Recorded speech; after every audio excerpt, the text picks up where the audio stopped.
एक नई नवेली दुल्हन जिसकी शादी हुए मात्र अभी 3 दिन हुए थे, तीसरे दिन आधी रात को वह चीखते हुए चिल्लाते हुए अपने घर से भागती है और अपने मायके चली आती है।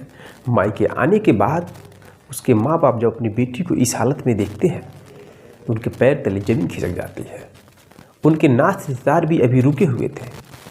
अब सब लोग पूछते आखिर हुआ क्या तुम्हारे साथ कि तुम आधी रात को 3 दिन के बाद चली आई। अब वो लड़की जो कहानी बताती है उस कहानी को सुनकर उसके माँ बाप के पैर तले जमीन खिसक जाते हैं। पूरे गांव में हाहाकार मच जाता है। अब उस लड़की के माँ बाप अपनी लड़की को लेकर नज़दीकी थाने में जाते हैं और वहाँ पर जो कहानी निकल कर सामने आती है उस कहानी को सुनकर सभी लोगों के रोंगटे खड़े हो जाते हैं। तो चलिए जानते हैं सच्ची कहानी के बारे में विस्तार से। आखिरकार उस लड़की के साथ क्या हुआ था, क्या घटना घटित हुई थी। नमस्कार दोस्तों, मैं हूं संतोष, आप सभी का स्वागत करता हूं अपने इस यूट्यूब चैनल में। दोस्तों, आज की सच्ची कहानी की शुरुआत होती है पश्चिम बंगाल से। पश्चिम बंगाल के रहने वाली एक लड़की जिसका नाम आदिति होता है, उसकी शादी दिलीप दास नाम के एक लड़के से होती है। शादी होने के बाद नई नवेली दुल्हन बनकर आदिति अपने ससुराल पहुंचती है और अपनी नई जिंदगी की शुरुआत करती है। जैसा कि आप जानते हैं, पहली रात सुहागरात की रात होती है। लड़की अपने कमरे में पड़ी थी, शाम होता है। वह अपने पति का इंतज़ार कर रही थी, लेकिन जो उस लड़की की सासू माँ है, वह सासू माँ उस दुल्हन से कहती है कि बेटी दरवाज़ा खुला छोड़ना। अब जो कि अदिति समझ नहीं पाती कि सासू माँ ऐसा क्यों कर रही है। अब वो दरवाज़ा खुला छोड़ती है इस इंतज़ार में कि शायद उसके पति अभी आएंगे। वो इंतज़ार करते करते सो जाती है, लेकिन उसका पति उस रात को नहीं जाता है अपनी पत्नी के पास, क्योंकि उस दिन उसकी तबीयत खराब हो चुकी थी और वह बगल के ही कमरे में सो गया था। लेकिन उस रात को जैसे 3 बजता है तो एक व्यक्ति उस कमरे में जाता है और कमरे की लाइट बुता होता है। अंदर जाकर बेड पे लेट जाता है और कुछ हरकत करने लगता है उस दुल्हन के साथ। दुल्हन सोचती है कि मेरे पति आ गए हैं। वह कहती है कि आज छोड़ दीजिए और मुझे नींद लग रहा है, लेकिन वो व्यक्ति नहीं मानता है। जैसे ही हाथ फेरता है तो दुल्हन भी अपने आप को कंट्रोल करके हाथ उसके चेहरे की तरफ जैसे ले जाती है तो मेरे दोस्तों, उसके चेहरे पे दाढ़ी था। उस दाढ़ी को जैसे ही टच करती है वैसे वो समझ जाती है तो मेरा पति है नहीं। वो चीखती चिल्लाती है, जब तक लाइट को ऑन करे तब तो वो व्यक्ति रूम से बाहर निकल जाता है और वो डर के मारे दरवाज़ा बंद कर देती है और सोचने लगती है आखिर यह कौन था। दोस्तों, उसके पति का दाढ़ी नहीं था, इस वजह से वो अंधेरी रात में पहचान लेती है। अब वो उसके डर लगने लगता है। अंदर से दरवाज़ा बंद करके वो रहती है। अब जैसे ही सुबह होता है तो सुबह होने के बाद वो सोचती है कि ये बात मैं अपने पति से बताऊं, अपनी सासू माँ से बताऊं, घर वालों से बताऊं, लेकिन किसी से भी नहीं बताती है। उसका पति जब सुबह में उसके कमरे में आता है तो कहती है कि आप रात में कहाँ थे, क्यों नहीं रात में कमरे में आए। उसका पति कहता मेरा तबीयत खराब था, इसलिए बगल के रूम में सो गया था। दुल्हन कहती है कि मुझे तो नहीं लग रहा आपकी तबीयत खराब है, आखिर क्या बात है। तो कहता सच में मुझे तबीयत खराब था, मैं सो गया था, मैं बहुत थका था। तो दुल्हन मान जाती है, लेकिन रात की कहानी नहीं बताती है कि उसके कमरे में कौन आया था। अब उसका पति अपने नाते रिश्तेदारों को छोड़ने के लिए चला जाता है। फिर शाम होती है और फिर शाम को वो इंतज़ार करती है कि उसका पति आएगा, लेकिन दूसरे दिन भी उसका पति नहीं आता है और नाटक करता है दूसरे रूम में सोने का। तभी दुल्हन जाती है, उसका हाथ पकड़कर अपने कमरे में लाने की कोशिश करती है। तो जो औरतें होती हैं वो देख करके कहती हैं कि कितनी बेहाया दुल्हन है जो कि इसको अभी कंट्रोल नहीं हो रहा है और अपने पति का हाथ पकड़कर अपने कमरे में ज़बरदस्ती ले जा रही है। अब दुल्हन को जब ये शब्द सुनाई देता है तो बहुत ही गुस्सा लगता है। वो भी कह देती है कि आप लोग कैसे इंसान हैं कि एक दुल्हन को कमरे में ही छोड़ दे रहे हैं, कोई आए जाए आपको इसकी कोई परवाह नहीं है। फिर भी दोस्तों वो नहीं बताती है कि रात में कोई व्यक्ति उसके कमरे में गया था। अब ये सुन करके लोग मान जाते हैं और कहते हैं ठीक है ले जाओ अपने पति को, लेकिन थोड़ा इसको आराम से रहने देना क्योंकि इसकी तबीयत खराब है। अब दुल्हन अपने पति यानी कि दिलीप दास को लेकर कमरे में चली जाती है। कमरे में जाने के बाद दिलीप दूसरे ओर मुँह करके सो जाता है, लेकिन कोई भी ऐसा हरकत नहीं करता है। अब दुल्हन सोचती है कि आखिर क्या हुआ इनको। कहती है आखिर सच में बताइए आपके साथ हुआ क्या है तबीयत, कौन सी तबीयत खराब है, कौन सी बीमारी है, मुझे कुछ समझ में नहीं आ रहा है। 2 दिन से नाटक, कभी आपकी माँ कहती है कि दरवाज़ा को खुले रखना, आप कहते हो कि तबीयत खराब है।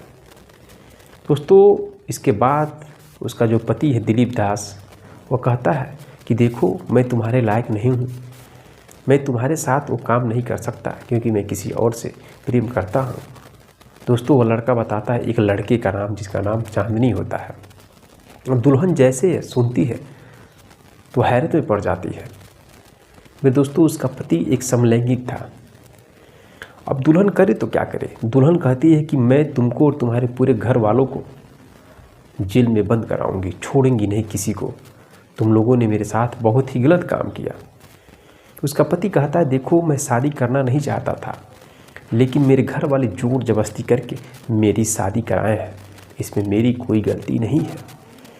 अब दोस्तों इसी बात को लेकर बवाल होता है। अब दोनों पति पत्नी दूसरे रूम मुँह करके सो जाते हैं। सोते क्या है, दोनों को नींद आती नहीं है। अब जो नई नई दुल्हन 1000 सपने लेकर आई थी अपने ससुराल और उसके साथ ऐसी घटना घटे तो सोचिए उसके ऊपर क्या बीतेगा, नींद नहीं आएगी।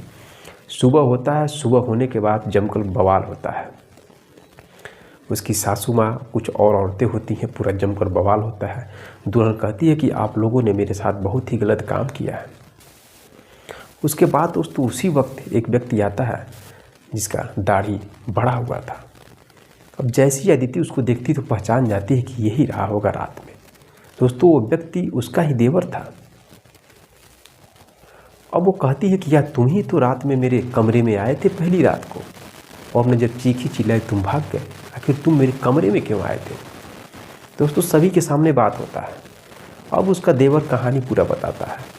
कहता है देखो भाभी, मेरे भैया जो है कि शादी लायक सच में नहीं थे, यह मना कर रहे थे, लेकिन बहुत समझाने के बाद शादी के लिए तैयार हुए। लेकिन जब शादी को हुए अभी 2 दिन हो गए, शादी अभी डेट जब था तो उसके 2 दिन पहले फिर अपना मूड बदल दिए और कहने लगे मैं शादी नहीं करूँगा। अब सबसे बड़ा सवाल था कि 2 दिन के बाद शादी है तो करे तो क्या करें हम लोग। अब ये हुआ कि शादी किसी तरह से हो जाने दीजिए, हो सके मेरे भैया के व्यवहार में सुधार आ जाए, लेकिन उनके व्यवहार में सुधार नहीं आया। तो सब लोग प्लान किए कि अगर तुम्हारा भैया अपनी पत्नी को नहीं रखेगा तो तुम ही उसके साथ पति बनकर रहना, अपनी पत्नी उसको मान लेना। इस वजह से मैंने रात में आपके पास गया था, लेकिन आप चीखने चिल्लाने लगी तो मैं कमरे से बाहर भाग गया। जब यह सब दुल्हन सोचती है तो और पागल हो जाती है। अब जमकर बवाल करती है, कहती कि आप लोगों को मैं जेल के अंदर डलवाऊंगी, सभी के ऊपर केस करेंगी, आप लोगों ने मेरे साथ बहुत ही गलत काम किया है। अब दोस्तों उसके पास मोबाइल था नहीं, लोग मोबाइल नहीं दे रहे थे कि वो अपने घर पे बात कहे, पूरी कहानी बताए। दुल्हन अपने कमरे में चली जाती है। फिर उसका देवर उसके कमरे में जाता है, कहता भाभी देखो मान जाओ, मैं तुम्हारा पति बनकर रहना चाहता हूँ और मुझे ही अपना पति मानो, जो कुछ करना है मैं तुम्हारे साथ करूँगा, रहूँगा, एक पति बनकर रहूँगा। लेकिन दोस्तों दुल्हन सोचती है कि मैं ऐसा नहीं करूँगी। वो कहती कि मैं तुम्हारे साथ नहीं रह सकती, अगर रहना है तो मैं पहले अपने माँ बाप से पूछूंगी। लेकिन दोस्तों उसका देवर फ़ोन नहीं देता है बात करने के लिए। अब ऐसे करते हुए दोस्तों 2 दिन बीत जाते हैं। दुल्हन को कुछ समझ में नहीं आता है। देवर बार बार मनाने की कोशिश करता है, उसके पलंग पर भी सोता है रात में, लेकिन दुल्हन किसी तरह से कहती है कि आज छोड़ दीजिए, मेरी तबीयत ख़राब है और 2 दिन का और मौका दीजिए, मैं डिसीजन ले लूँगी, मैं आप ही के साथ रहूँगी। अब बगल में वो भी सोता है, लेकिन कुछ करता नहीं, ये मान जाता है। अब दोस्तों वो देखता है कि यह नहीं कुछ जवाब दे रही है, तो उसका देवर एक कैमरा रखता है उस बाथरूम में, जिस बाथरूम में उसकी भाभी नहाती थी, एक वीडियो रिकॉर्डिंग कर लेता है।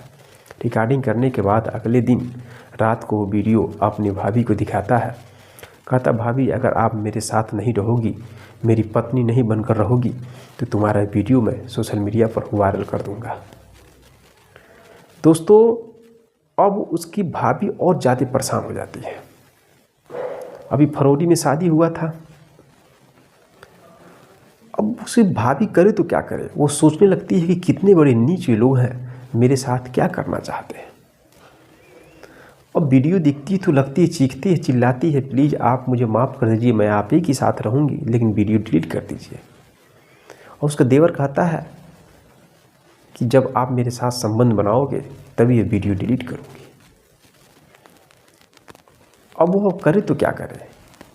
कहती, ठीक है, मैं वीडियो आप डिलीट कर देंगे तो मैं आपके साथ संबंध बना सकती हूँ। लेकिन उसका देवर नहीं मानता है। कहता, पहले संबंध फिर वीडियो डिलीट। और कहती है, आज मौका दीजिए, कल से मैं आपकी पत्नी बनकर रहूँगी। अब रात होती है। रात होने के बाद दोस्तों आधी रात को दबे पाँव से निकलकर अदिति फरार हो जाती है और अपने मायके चली जाती है। मायके आने के बाद पूरी कहानी अपने माता पिता से बताती है। उसके कुछ नातेदार भी रुके हुए थे, क्योंकि अभी 3-4 दिन हुए थे शादी हुए। पूरी कहानी बताती है तो उनके पाँव तले ज़मीन खिसक जाती है।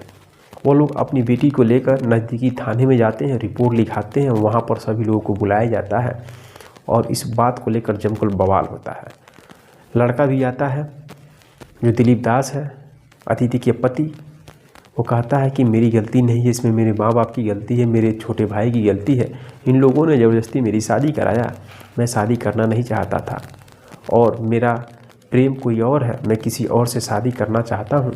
एक लड़का है, मैं उसी से प्रेम करता हूँ, मैं समलैंगिक हूँ। दोस्तों, इस तरह की कहानी उभर कर थाने पे आती है। पूरा जमकर मजाक का पात्र लोग बन जाते हैं। और उसी समय वह लड़का जिस लड़की से वो प्रेम करता था दिलीप दास से, चांदनी भी आती है, वो भी अपनी बात रखती है। अब पुलिस वाले उन दोनों को तो छोड़ देते हैं, लेकिन दिलीप दास के माँ बाप और देवर को जेल के अंदर डाल देते हैं। कई धारा उन पर लगता है। इधर अदिति के माँ बाप अपनी लड़की को लेकर चले जाते हैं। इस तरह से इस कहानी का यहीं पर एंड हो जाता है। मेरे दोस्तों, यह रही कहानी। अब आप ही बताइए, उस लड़की के साथ जो गलत हुआ, क्या वो सही हुआ है, गलत हुआ? किन लोगों ने उसके साथ गलत किया? क्या दिलीप दास की गलती है, या दिलीप दास के माँ बाप की गलती है, या दिलीप दास के छोटा भाई है उसकी गलती है? जिसकी भी गलती है दोस्तों, आपके अनुसार कमेंट बॉक्स में कमेंट करिएगा। लेकिन आजकल शादी विवाह में दोस्तों बहुत ही चौकन्ना रहने की ज़रूरत है, क्योंकि बहुत लोग ऐसे हैं जिनके साथ ऐसी घटना घट जा रही है। आप लोग की राय क्या है इस घटना के बारे में? कमेंट बॉक्स में कमेंट करिएगा। मिलते हैं नेक्स्ट वीडियो में नेक्स्ट कहानी के साथ। तब तक के लिए जय हिंद, जय भारत।